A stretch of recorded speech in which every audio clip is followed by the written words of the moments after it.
factor in this immigration issue is the numbers. The fact that Americans are concerned about immigration today is not because Americans have suddenly become more mean-spirited or that they've even changed that much. What's changed is the numbers of immigrants.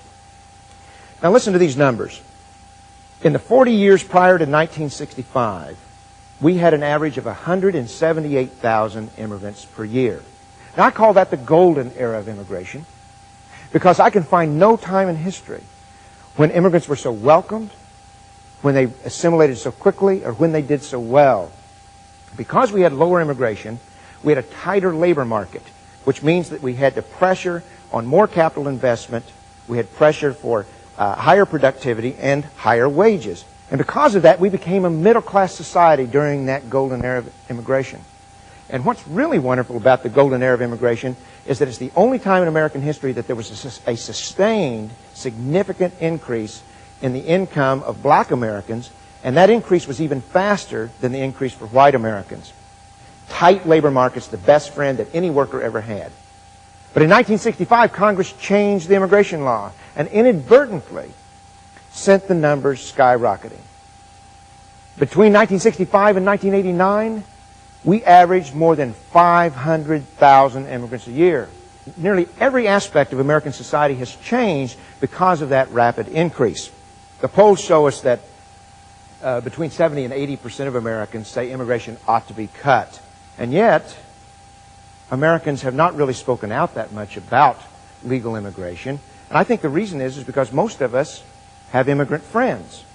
We don't want to talk about things that would hurt the feelings of our immigrant friends. And we certainly would not want to say anything or do anything that would bring hostility toward the foreign-born among us. The polls show that Americans believe that immigrants are hardworking, family-loving people. They like immigrants. So what we have right now is a country in which Americans are pro-immigrant but anti-immigration. I find that people get angry when they see what I'm about to show you. What I ask people, and I ask you, is if you get angry, don't get angry at immigrants.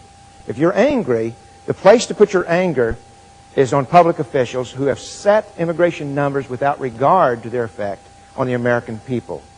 In the 90s, and let's just take one more look at this, immigration is running at more than 800,000 per year. Why are Americans so concerned about immigration today? It's because the numbers have overwhelmed them. I'm about to show you some charts that should be the centerpiece of any discussion on immigration. No congressional action should occur without consulting these charts. In 1970, we had 203 million people in this country. Those people will be represented below this chart. What this chart shows you, what this green shows you, is the growth in the U.S. population since 1970. In 1973, the American people moved to a below replacement level fertility. That means that we have on average fewer than 2.1 children per woman. At below replacement fertility, we will eventually stabilize our population along with all the rest of the advanced nations of the world. But we still had growth. This is the growth of births over deaths. And the reason is that the baby boomers, and I'm at the first of that bulge, we had to move through our childbearing years. So even though we had small families, there were so many of us that we kept growing. Demographers have shown us what will happen to the 1970 stock population throughout the next 50 years. And that is, they took the people who were here in 1970, subtracted the deaths of those people, added their descendants, and subtracted the deaths of their descendants. And they found that this is what will happen.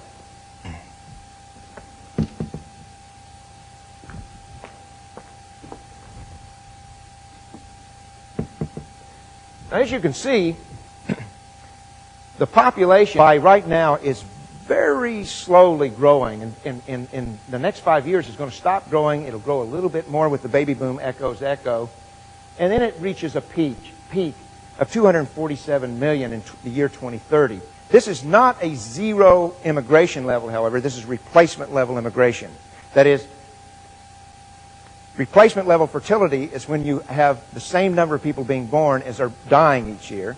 Replacement level immigration is when you have the same number of people coming in as leave each year. Right now, about 200,000 Americans leave the country permanently each year.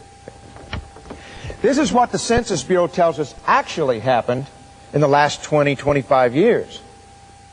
Now, as you can see, our population growth has doubled over what it otherwise would have. This red represents every immigrant who came since 1970, plus their descendants, minus the deaths of both groups. There's been as much population growth from immigration as from the natural growth from the 1970 stock population. Now, that has meant that we have had to double all of the additional infrastructure expenditures we've had in this country. We've had to build twice as many schools, twice as many sewage treatment plants. We've had to build twice as many roads and streets. All of the needs of this country the additional needs of this country have doubled because of this radical new immigration policy of the United States government.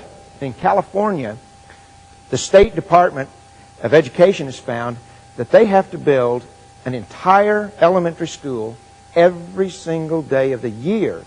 A new school every single day of the year in perpetuity, as long as the current immigration continues at this level, just to keep up with the children being added by immigration. So what does Congress have in store for us right now? Well, the U.S. Census Bureau tells us that if Congress does not lower the level of immigration that we have right now, we'll be looking at a future that looks like this.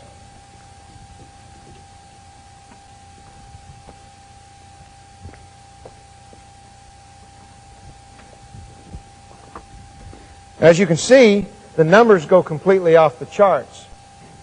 The Census Bureau tells us that this will be our future if immigration continues at today's rates.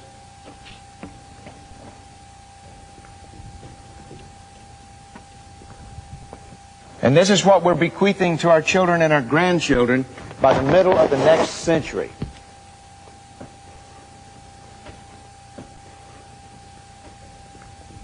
This is not conjecture. This is not subjective.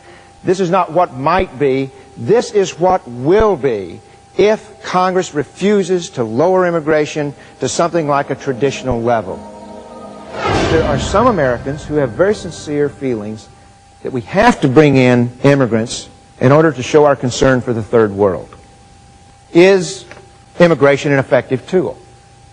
In this illustration, I use this gumball as representing about 1 million people.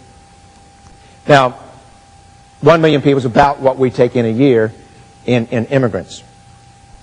This is not a small number because, remember, this one gumball worth of immigration is driving every bit of this red.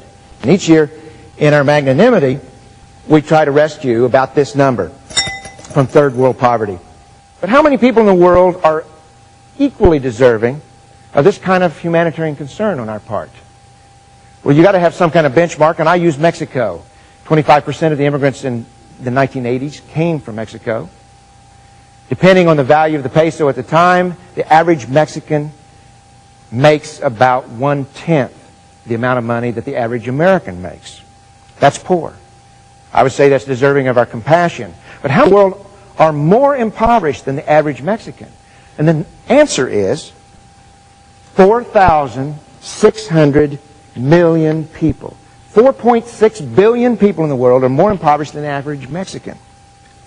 If immigration is a policy to help the people of the third world, I want you to watch very closely. Don't miss this, because I want you to watch to see how much the third world changes each year when we take the million people out of it. You see, there can never be any hope for the people in the third world except here where they live. Most of these people, 99 point whatever percent of these people can never leave. They're stuck where they are. They have to bloom where they're planted. If we care about these people, we have to figure out ways to help them here. Because we can do this kind of thing forever, but we won't make any difference in the world. There are many ways that Americans can help third world nations, but immigration is not one of them. And let's look at another issue here. That's the issue of the safety valve.